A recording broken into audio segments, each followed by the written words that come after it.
Граѓаните ќе ги казнат ВМРО-ДПМН на овие избори, смета лидерот на социјалдемократите. Филипче обвини власта за партизирање на судството, потфрлање во реформскиот процес од вкупно 12 закони кои биле предвидени за годинава, ниту еден досега не е поднесен до Министерството за правда. Според него, граѓаните се изморени од секојдневното слушање на риториката на власта, додека државата се соочува со сериозни економски проблеми.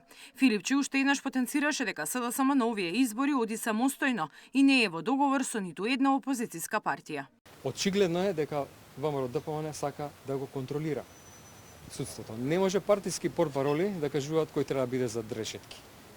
Тоа треба да го каже независно и целосно, функционално судство. Тоа го бараат граѓаните.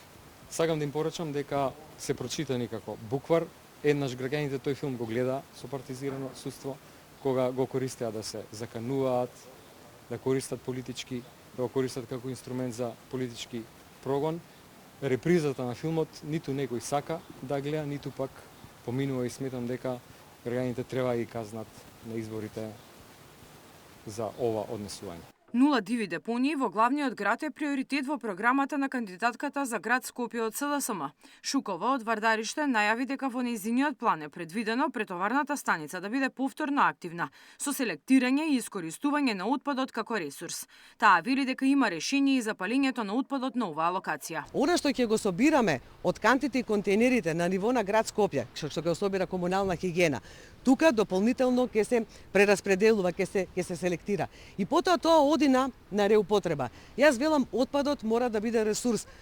Основата на мојата програма е отпадот, што помалку отпад финално да се депонира на Дрисла. Не смееме да дозволиме повторно да има палење на Вардариште. И затоа ние од првиот момент зборувавме дека мора да има затварање на Вардариште, оградување, дека мора да има чуварска служба 24/7.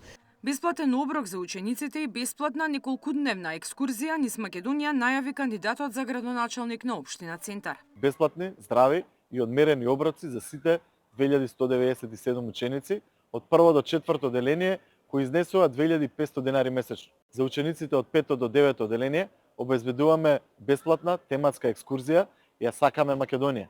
Караванот на СДСМ денеска ќе оди во Лозово, Карвинци, Пробиштип, а централниот митинг ќе се одржи во Штип.